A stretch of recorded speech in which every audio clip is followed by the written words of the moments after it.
Welcome to Untying Knots, Minds and Souls Untethered with Perry Clark.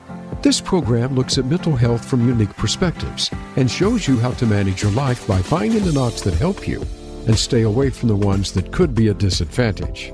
Now, here is your host, Perry Clark. Hello, everyone. Welcome back to Untying Knots, Minds and Souls Untethered. This is not going to be our usual programming schedule. We're doing a special one here, and I hope to have some more special ones in the future as well.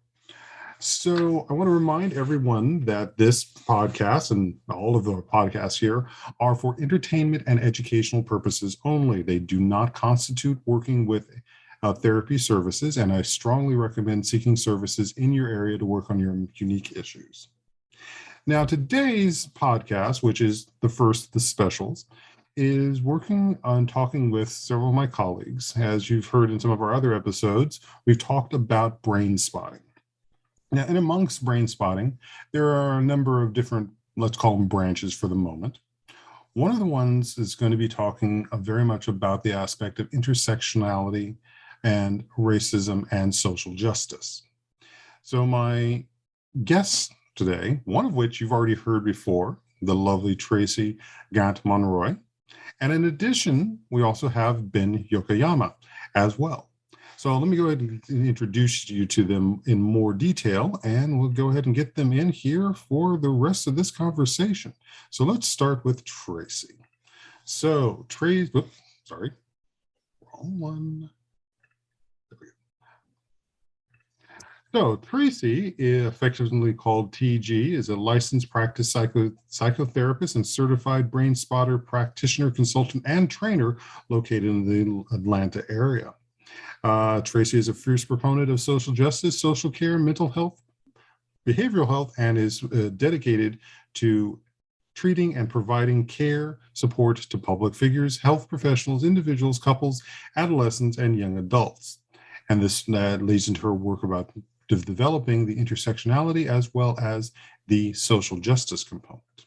In addition, we have Ben Yokoyama.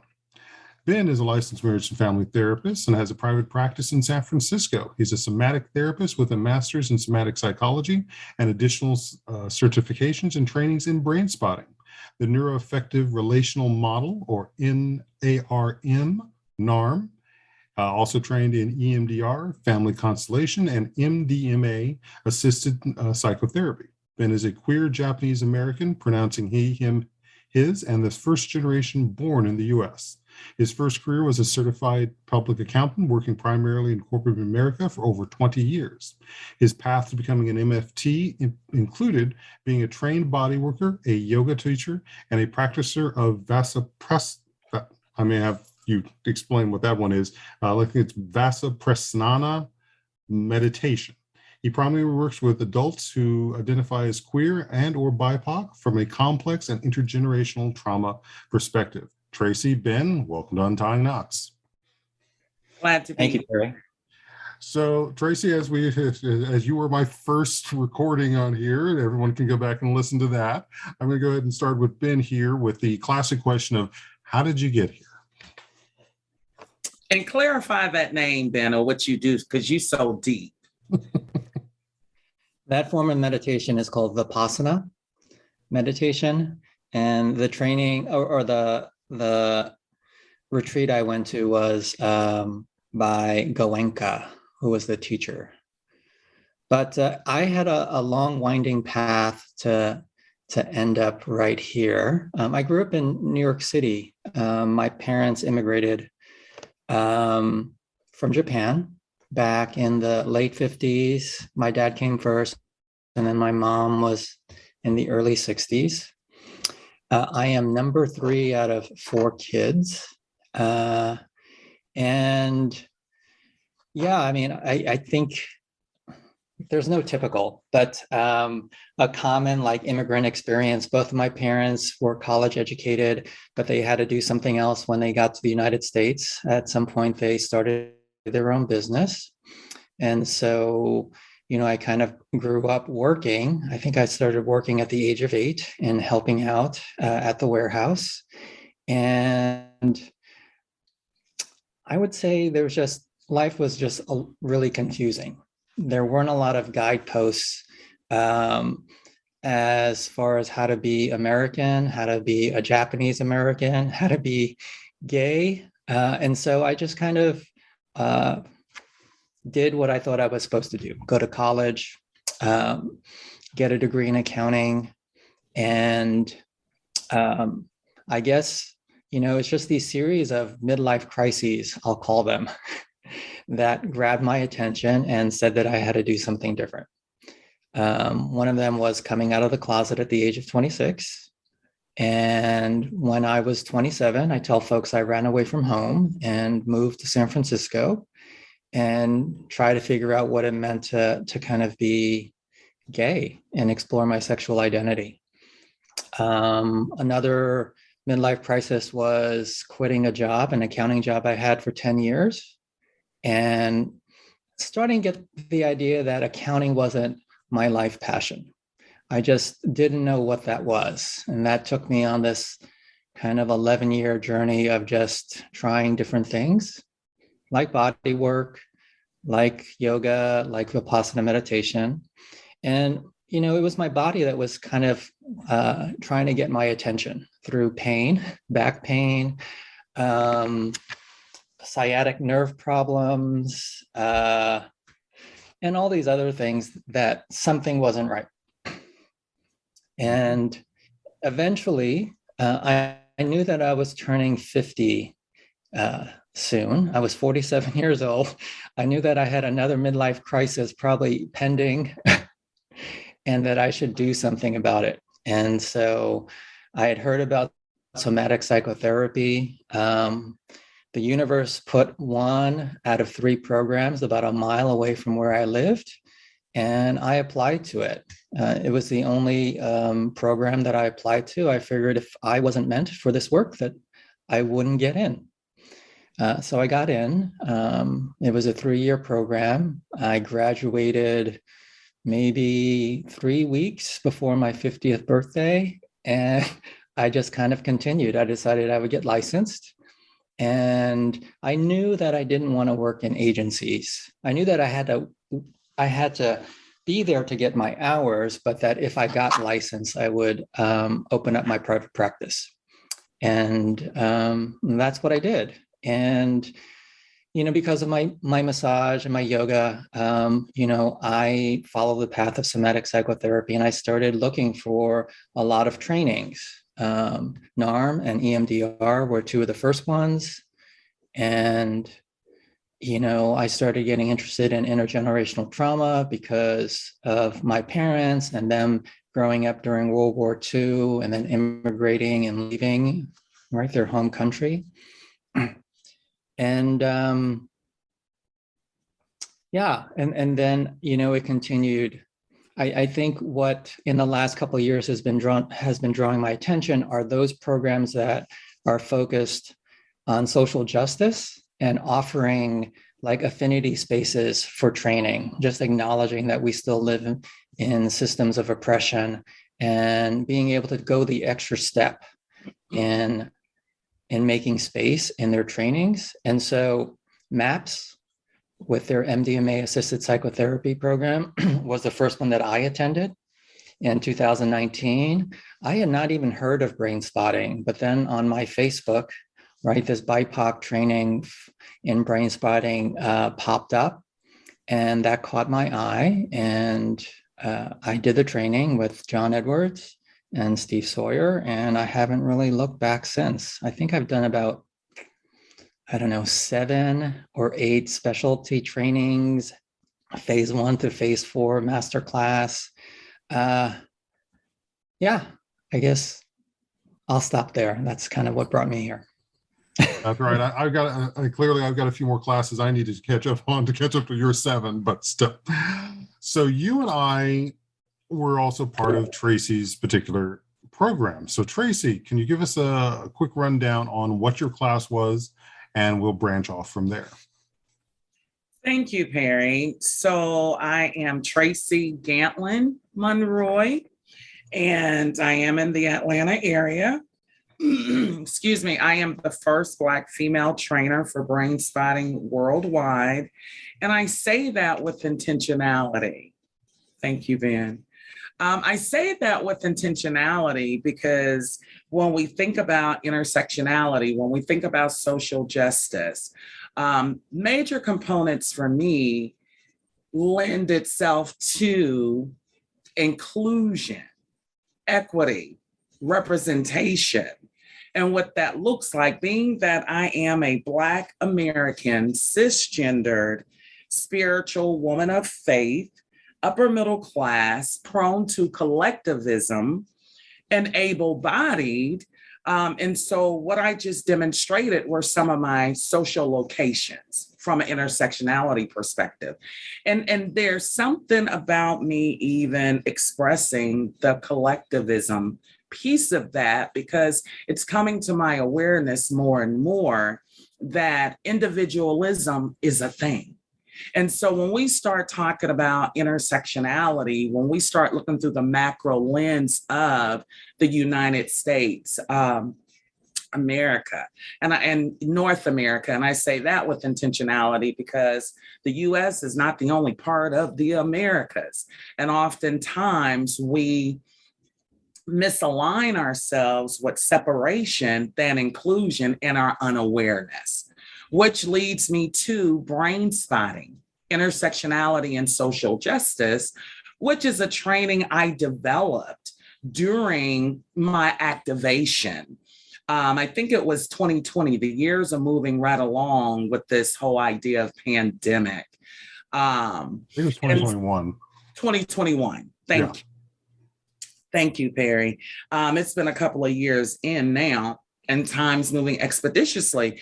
But in 2021, I introduced the training. I actually started developing the training during 2020 when we had that major unrest. The Gen Zs had taken to the streets. We had a president that was a little bit questionable. I'll say that in terms of the nation became polarized. And here I am, a mom of a kid who's now 22. And he's Black of Hispanic descent or Latin descent. My ex-husband, who is Guatemalan.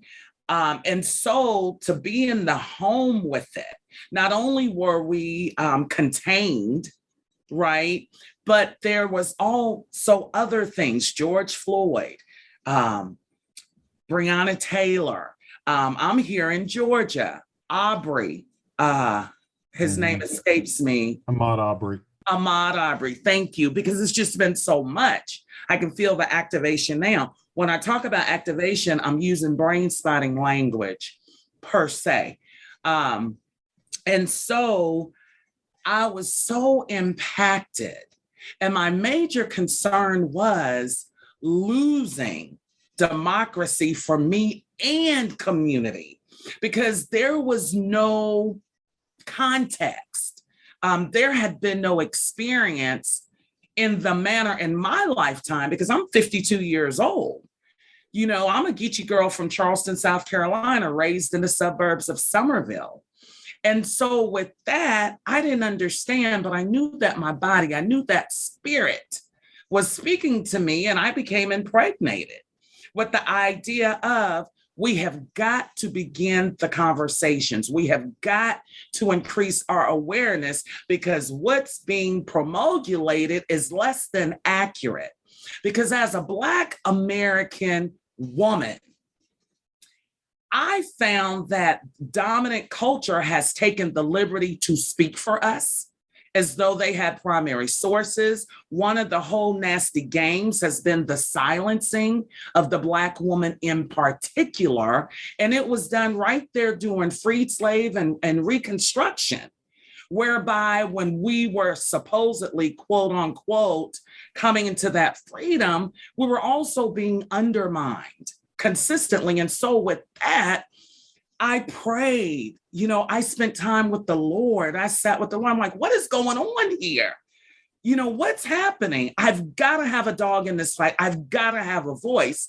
And out came intersectionality and social justice, because I just knew, as Americans in particular, we needed to expand. Another Brainspotting concept of expansion. We've got to use history and our experience to inform where we take this yacht. And so there it was, intersectionality and social justice through a Brainspotting lens. And so, it's my pleasure to be here with Perry and Ben, who happen to be two of my most favorite men, especially in the Brainspotting community. They hold me well. I love them.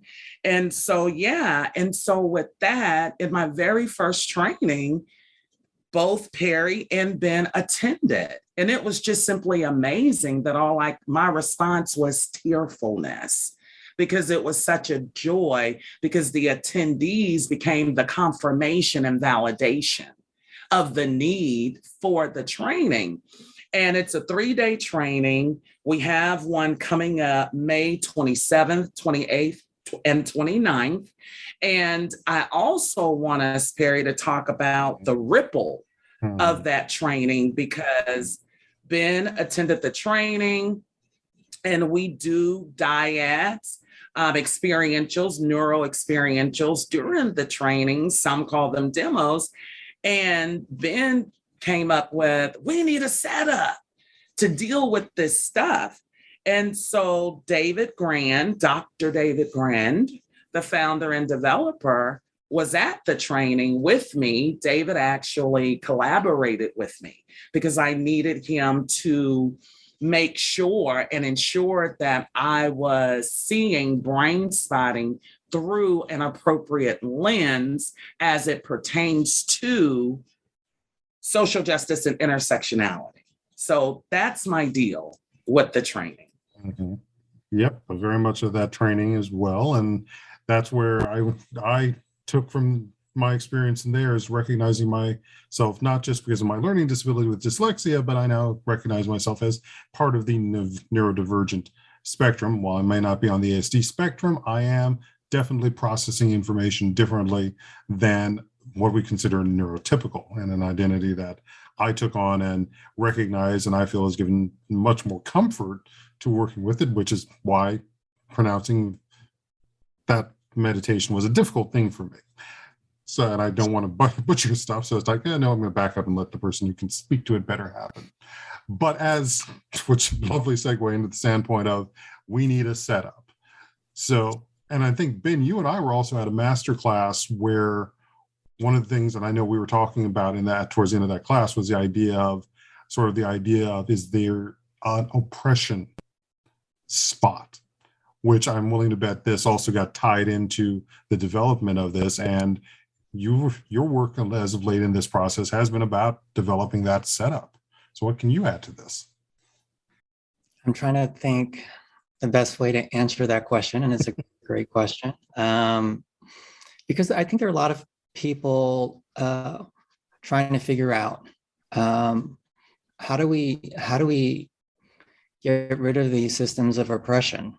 And I don't have the answer, but I think what I saw was an area that wasn't getting as much attention. And I think one of my inspirations was marriage equality, because I never thought that I would see that in my lifetime. I had developed like some negativity and kind of belief that systems wouldn't change. And then when it did happen, because I was in denial and I wasn't really following it, because in California, there's been some starts and stops that were very unmotivating. When it did happen, and I started like going back, like, well, how did this happen? And I found out that one of the primary lawyers that presented to the Supreme Court was a white, straight, cisgendered Republican man that spoke up for us being, the queer community. And, the light bulb moment for me is like, we need more allies. in order to change systems. And what is stopping these allies from stepping up and helping out? And I think, being a trauma therapist and getting into EMDR and brain spotting, I tend to look maybe from a traumatized lens and saying, what's the trauma in human beings that are keeping these systems in place? And, my initial focus was healing the trauma from oppression, internalized homophobia, internalized racism within me. How do I heal and get that out? And I think there are a lot of people doing great work around that from a somatic lens, within Brainspotting, outside of Brainspotting. But I didn't see a whole lot of setups or approaches on how do we heal the trauma from privileged identities, right? And in Tracy's class with intersectionality, each of us holds, right? If we are up high, X% is probably going to be a marginalized, oppressed identity. And then another percentage is going to be a position of privilege. And I'm privileged being male, cisgendered, able-bodied, educated, socioeconomic status, tons and tons of privileged identity. And I know that I have to do work around that, but it's been, no one ever decided what the work is.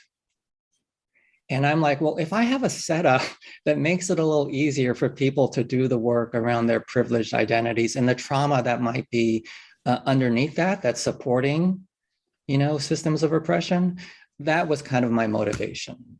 I'm like, I think we need more clarity on how to do this work. And I figured, well, I'll throw, something out there and see if it sticks. And so that's kind of my, getting permission from David Grand and from Tracy to come up with a setup around this specific area. And maybe how I market it is, I want to take good people who have good intentions and they consider themselves allies to move to this next level. And there's some terms out there, I don't know if anything has stuck, but they're like accomplices or co-conspirators, where their liberation is tied up in the liberation of all marginalized folks. If that makes sense. Yep. Yeah. So, my goal is to have more accomplices that are acting towards changing systems. I'll stop there. Well, and so that is definitely setting up the framework for what we're looking at, and with trying to answer that fundamental aspect of healing from systematic oppression, which is the deepest goal of both of these bits of material taken from two different directions and bringing together, which is part of why I brought you guys together on for this podcast, to be able to have a chance to talk about that and share it. Because right now, as we know, at the time we're recording this, right now there's a war going on in Ukraine. We've also just been dealing with the last several years of a pandemic, which now is becoming transformed into an endemic. And all of those things have also been hit with forms of systematic oppression. So we want to move further into the 21st century, not being centered around these places of oppression and healing. So what else, Ben or Tracy, what else are your thoughts in the work that you guys are doing here that we want people to know and we want people to consider coming to work with you guys to further this development of healing from the systematic oppression and using brain spotting in the process? Thank you for that inquiry, Perry. Even as I sit here, I become excited. And if there were a visual that went along with our time being spent today. And so I am a Black woman. Ben is a Japanese man. Perry is a Black-bodied man. This becomes more accurate of how the world look through a healthy lens, right? And the fact of the matter is, relationship brought us here today. We share life, we share community together. This becomes an actualization, a demonstration about what we're talking about.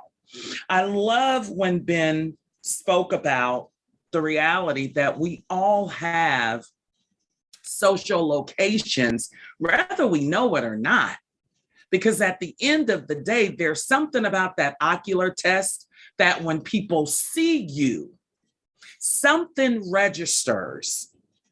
Whether they're looking at if you're ethnically ambiguous, whether they're looking at your phenotype, whatever it is, systemically, we've been taught that form of identification, which is definitely skewed and oftentimes incorrect. Because I am woman-bodied does not mean I necessarily identify as a heterosexual or even that. I mean, what about transgendered folks? Because you think you see what you see, then you make the assumption of how one identifies. Ben Tracy, was. Could you just repeat that? We had a bit of a glitch there for a second. Sure, thank you. Just because we see what we think we see, the fact of the matter is that's an assumption. And so when we talk about intersectionality, we all have dominant, oppressed, privilege, as well as marginalization. So what I'm talking about here is that, from an intersectionality lens, there's a continuum, there's an axis. Prime example would be if I looked at gender, right? Or sexual identity. Genderism is a thing. And unfortunately, that we're in a heterosexist world. Heterosexism is a thing, which becomes the norm. And the fact is that our pain is usually connected to our subordinate identity, right? Yeah, we all have privilege, educationalism, socioeconomically, even if we looked at that lens through religion. So in our nation, Christianity is the dominant religion.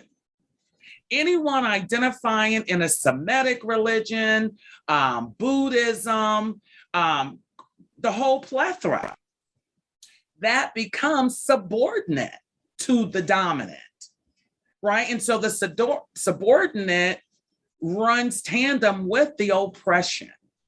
And so with that, one of the things that's required is awareness, because so many of us do not know. I love it, Perry, when you said that coming into the training, you identified as dyslexic. Leaving out of the training, you identified as neurodivergent. Prime example, there is quite a bit of oppression when we think about sexuality, with the homophobia, racism, when we think about race and ethnicity. The fact of the matter for me, and which makes me passionate about intersectionality, is that it encompasses a wider frame. Oftentimes when we think about systemic evils, systemic oppression in our nation, it is around religion, sexuality, race, right? Because even when it comes to socioeconomics, we know that there's always going to be a range from the lowest to the highest, right? Even this thing about individualism and collectivism, right? I think part of the inquiry that Ben is making with this notion of oppression and privilege, I think a lot of it is centered in individualism, because what's happening is we know the what, right? The what is we have systemic evils. We have privileged and we also have marginalized parts. And that what, we get that, but I think Ben is making the inquiry of the how. How do we approach these challenges while still being loving, while still being supportive, while still creating a container? Because that's what Brainspotting does oftentimes. It creates a frame. So how do we frame privilege and oppression and be able to process through those two areas while bringing awareness and healing for those that are walking with those malfeasance of personhood, those conditions that keep us apart, those conditions that even impact us? You know, I love when Ben said, it took me until 26 to increase my self-energy, my awareness, my sense of need of self to come out. That's huge. So I'm not sure if I really responded, Perry, but I become passionate on Yes, you do. topic. Yes, you do. And I think you answered it as well. And I think this is also things for people to think about and start looking at their identities as they are there, as we've just talked about it here amongst the three of us. And I think that's a good place for us to take a break so that people can have that time during our break to contemplate these things before we get further into this. So this is Perry Clark, licensed marriage and family therapist, here with Ben Yokoyama, licensed marriage and family therapist, and Tracy Gatlin-Monroy, LPC and psychotherapist on Minds and Untethered and on, God, I'm just, there's them bumbling, on Untying Knots, Minds and Souls Untethered. So stay tuned, folks, for the second half, and we'll be back shortly.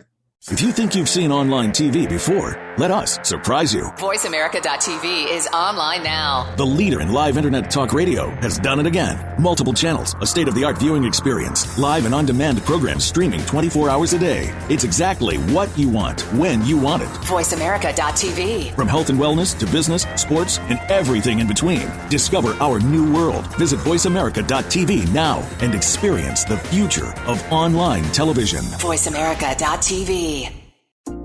Our lives and the world around us can get messy and frustrating. Untangle and Grow Counseling's focus is to untangle that mess and make sense of it so you have a good foundation to build and grow from. Visit us on the web at untangleandgrowcounseling.com. Perry Clark offers individual psychotherapy, couples and family therapy, and adolescence therapy from a variety of coping materials and resources. Visit untangleandgrowcounseling.com for more information. Live up to your fullest potential. This is the Voice America Empowerment Channel.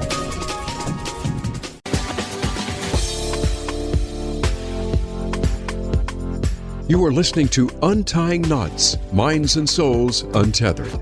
If you have a question or comment about our podcast, send an email to pclark@untyingnotspodcast.com. That's pclark@untyingnotspodcast.com. And now, back to the program. Hello, everyone. Welcome back for our second half here of Untying Knots, Minds and Souls Untethered. I'm Perry Clark, and I'm here with Ben Yokoyama and Tracy Gatlin-Monroy. So we had just gotten Tracy's response to the question I had asked, and I don't like to cut the responses in the middle of someone talking because I know there's some other podcasts out there that do that, and that really annoys me. So now we're going to get Ben's response to that question as well. Thanks, Perry. What I was hearing from your question is maybe acknowledging that changing systems are really, really hard when we're still trying to live within these systems. And capacity is really important in order to, be an activist. And, the term I think that's out there in the therapy world is self-care, and we got to focus on self-care. Adrienne Marie Brown, who I've read a bunch of her books, and she has a book called Pleasure Activism as another maybe term that is necessary in doing social justice work, right? Because resting and healing for the healers is really, really important. And I think doing what I call privilege work is also a privilege, right? You have already done a whole bunch of healing to get to a place, well, now I have the energy to devote to changing systems, right? I'm no longer treading water on a day-to-day basis, just trying to do my job or pay the bills or be present for my clients. And so out of Tracy's class, I started a small group that I'm hoping to grow. It's monthly of people coming together where we work on, our privilege spot, right? In addition to an oppression spot. And what I tell folks is that our brain is going to tell us where it needs to go, right? And this is part of the brain spotting concept of being in the tail of the comet. We can come in with intentions of, I want to work on my privilege, as an able-bodied person. But if our brain takes us to a wound, right? Some pain that needs healing, let it do that. We're just going to follow the tail of the comet. We're just going to set the frame. And if that's where it goes, and it's around the healer needing healing in some of the area, that's going to be the work for today. So, yeah, I think it is complicated in these times because the systems of oppression are still throwing things at us like war and unfair treatment or access during a pandemic to care. And so it's tough. Yeah. And throwing in then the racism, the sexism, the ableism, the ageism as well, which almost seems like the system is in hyperdrive in some cases, trying to throw it out massively. And some would say, is it in its death throes? Is it in a panic state, trying to change all of this and get itself everything back, quote unquote, under control? And I'm going to do that with the air quotes. And it's being very conscious of that. And it goes back to what Tracy was saying about the individualism. And it's something that we're dealing with the US and some of Western culture. Individualism is a very big operational point for it. And the fact that fundamentally we are still a collectivist people. No matter what culturally might say, we are still collectively needing each other. And we're also seeing that with the response right now to the Ukraine. Because let's be also frank, we are no longer at a state where everybody is, I'm trying to figure out the most politically correct way to put this. Literally everybody in this entire freaking world is at some level on the first world level. I mean, there might be broader swaths that are third world, but we have a greater connection to information, which is a first world quality. So at this point, it becomes much clearer who's being a bully and who's being oppressive and working with that systematic oppression, which is very much the work you guys have been doing with developing your group and your training, Tracy. Mm-hmm. Yeah, Perry, thank you for that segue, because as I'm sitting with you all and as I'm taking in what I'm hearing, I mean, what comes to me is I see the system as a table that was not prepared for all. There were very few chairs at that table. But in my spirit, I noticed that the shaking of the table is resulting in a shifting. So when we talk about co-conspirators, when we talk about allies, when we use that language, I know recently something came across my desk. I think maybe it's House Bill 365. in Georgia dealing with the LGBT plus community, about the identification of, I think it's kids or younger people or something of that nature. It escapes me right now as I'm speaking about it. Marginalization, oppression requires support. Even if you don't think you're impacted directly, because an indirect impact might as well be a direct impact, because that creates its own power dynamic and interaction and just our structure as human beings. With the system being shook, when I say the system being shook, this is a perfect opportunity for awareness, for us to be able to be with ourselves and locate those safe spaces so that we can have an opportunity to process through much of this while we're being held with love and kindness. Because here's the reality. Either we can stay shut in where we are, or we can open ourselves to bring some health and wellness to whatever the thing is. And so with that, it does take me to Brainspotting, Intersectionality and Social Justice. And I love the way that Ben was using the languaging. So when Ben talks about the tail of the comet, talk about the frame. One of the things I want to interject into that is the countertransference, right? Because we are helping professionals. And at the end of the day, when it comes to brain spotting, who we take into that session, who we take into that room with our clients and patients can either maximize or minimize that healing opportunity. And so it's incumbent upon us to do our work. And when I speak about our work, it has a lot to do with how we care for ourselves.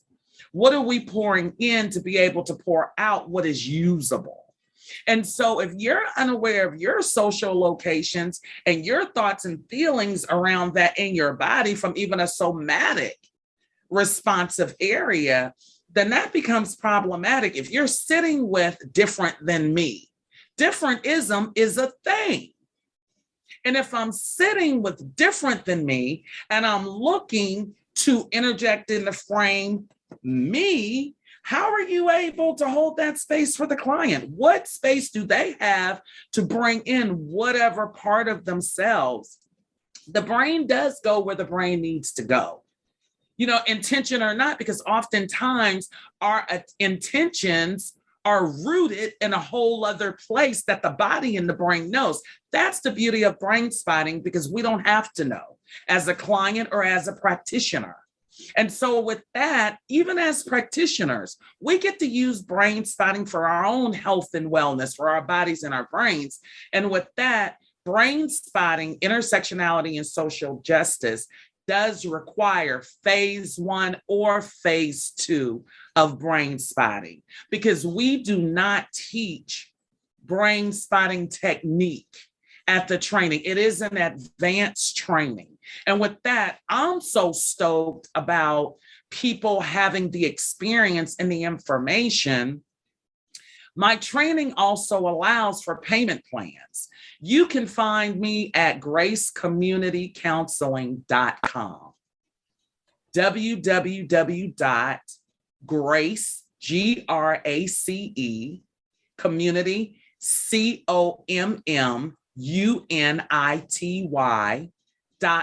counseling, COUNSELING.com, gracecommunitycounseling.com. And shout me out, send a message. You can even use the contact and subscribe. So on my website, there are several opportunities to subscribe. I am a brain spotting trainer. I presently have BIPOC, brain spotting phase 1, BIPOC, brain spotting phase 2 on the calendar. And late July, I will be doing a training with senior trainer Deborah Antonori, who has affectionately been as an aunt to me navigating through this whole brain spotting world. And we will be training, a Brainspotting training that's inclusive. All people are welcome.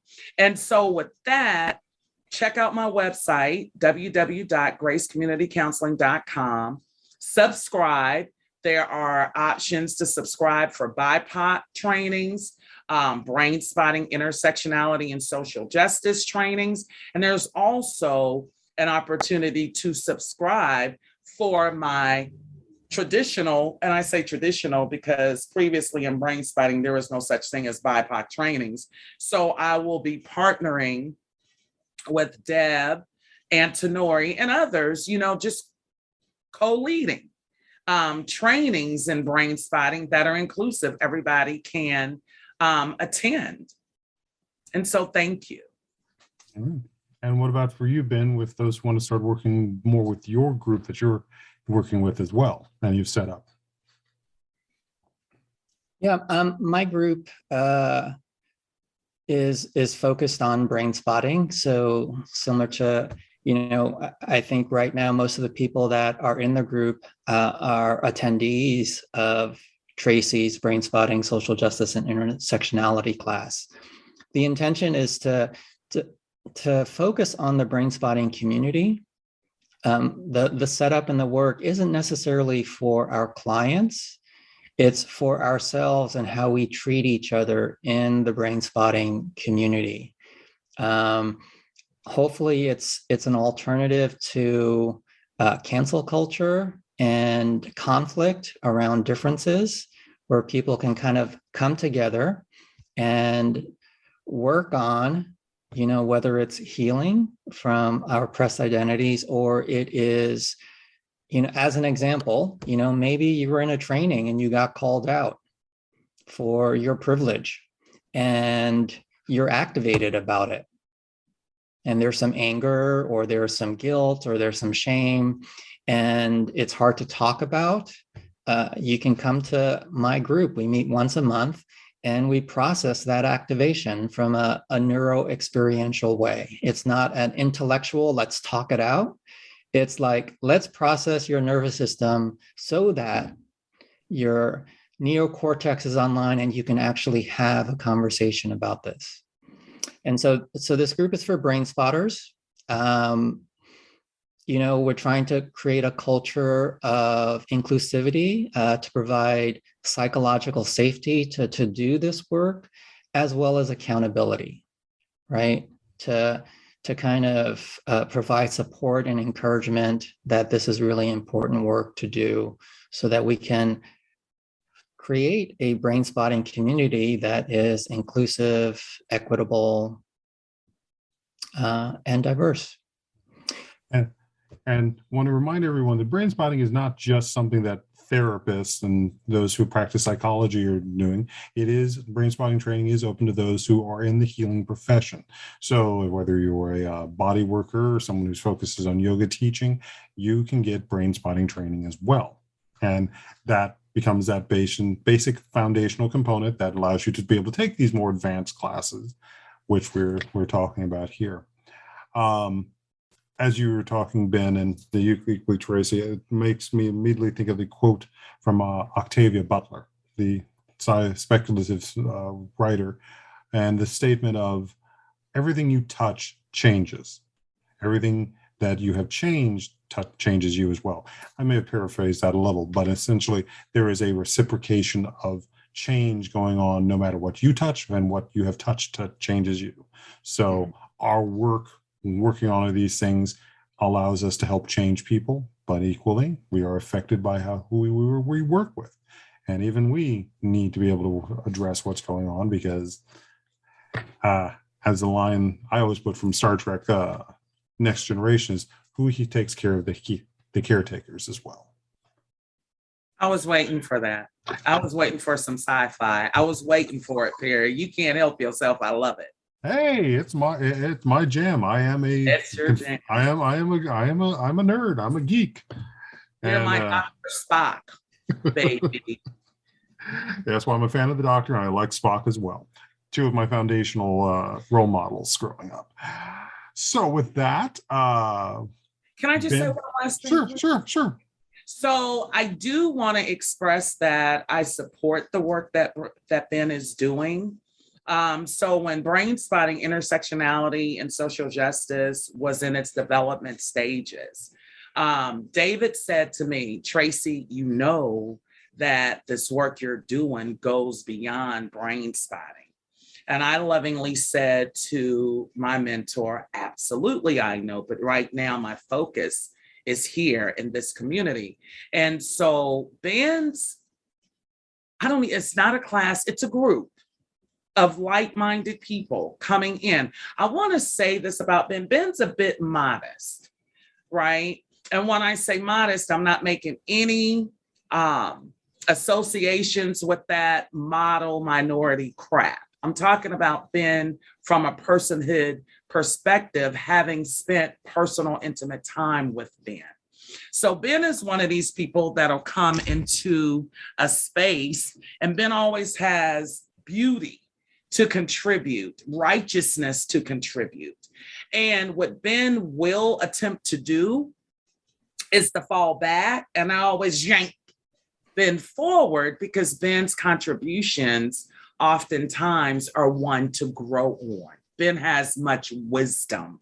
And with that, Ben also creates a healthy space, because I've come to learn that every space ain't safe and nothing can be totally safe. And I want to give credit to Maria, my Indian-bodied sister, for bringing that to my awareness. And what I'm hoping I'm demonstrating here is no one of us know everything, right?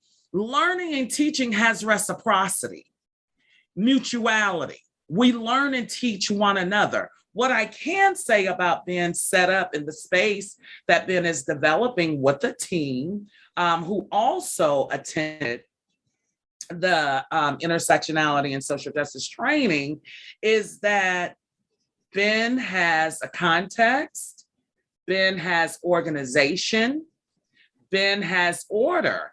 And when Ben shared it with me, he said, Tracy, I got to keep people as safe as I can that come into my environment.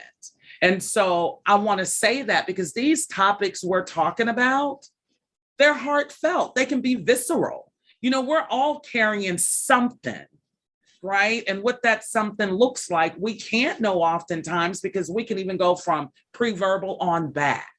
And we feel it in our bodies. And so I just want to extend that invitation for this. What's the name? It's Liberation something. What's the actual formal name, Ben? The name of the group is the Brainspotting Collective Liberation Group. Thank you for that. So when you see that, that's my brother, Ben Yokoyama. And this is what we're talking about. And so just know you're welcomed to our community. And we're happy to receive you and to support you. And we're not above reproof. We get to be human as well. So thank you, Perry, so much for creating the space and allowing me to share this time with you and Ben. So thank you. And to give credit, there were four of us that came out of Tracy's class, and that we spent about a year meeting and collaborating. Currently, it's me and Ellen Morrison who are facilitating the groups. So I just want to acknowledge Ellen and her effort in running these groups. And if you're interested, again, just contact me via email, and it's ben@benyokoyama.com, right? And if you have phase one brain spotting and you understand these concepts of uncertainty, tail of the comet, frame, we'll just jump right in and I'll show you the setup. Alrighty then. So, Tracy, pleasure as always to have you on here. Ben, welcome, and I hope that we're going to have some more chances to talk as well. So this has been Untying Knots, Minds and Souls Untethered. I'm Perry Clark. So tune in again, and we're going to have more topics like this and some other more interesting, some much more geeky ones coming up in some of my special episodes in the future. So stay tuned. I hope you guys are safe and just try to be a good human being. Until later, folks.